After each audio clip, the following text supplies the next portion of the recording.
High বন্ধুরা, কেমন আছে? আমি রাগিনী, নতুন একটি ব্লগে তোমাদের অনেক ভালোবাসা।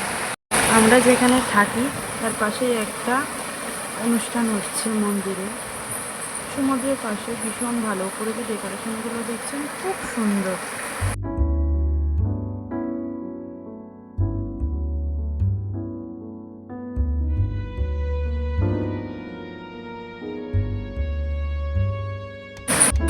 এই যে এখন মন্দিরটা দেখা যাচ্ছে, কি যে ভালো লাগছে দেখতে, ভীষণ সুন্দর লাগছে, ভীষণ অপূর্ব সুন্দর। অবশ্য আমরা খুব তাড়াতাড়ি চলে এসেছি, না জানি সন্ধ্যেবেলা আসলে কতটাই না ভালো লাগবে দেখতে, অপূর্ব লাগছে।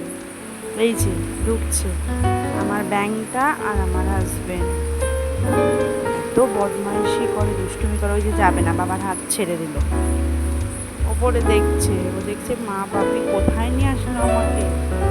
তো ভীষণ খুশি। যে এমনি সময় প্রচণ্ড দৌড়োয়, এখন ওর বাবা ডাকছে, কিছুতেই যাবে না। ও ওপরে ও অবশ্য আমাদের মতনই ঘুরে ঘুরে দেখছে।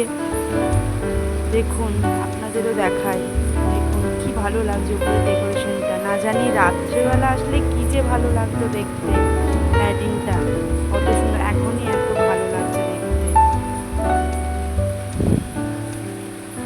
এখানকার রথ সবাই বলে, আমাদের ওখানে একটু অন্য ধরনের রথ। সামনে যাচ্ছি, ও যে দেখছেন, চলুন আপনাদের দেখাই। জানি না কতটা দেখাতে পারবো। ভেতরে বলছে যে ঠাকুরের ওখানে ফটো তোলা যাবে না। দেখি কতদূর কি আপনাদের দেখাতে পারি। আপনারা চলেন, দেখুন। তবে কি ভালো লাগছে তাই না দেখতে, খুবই সুন্দর লাগছে। আমাদের মন্দিরের ভেতরে ছবিটা তুলতে দিল না, তাই আপনাদের সাথে শেয়ারও করতে পারলাম না। এখন আমরা বাইরে যাওয়ার জন্য বেরিয়ে পড়েছি। যতটা আপনারা দেখাতে পেরেছি অনেক, ভেতরে দেখাতে পেরেছি।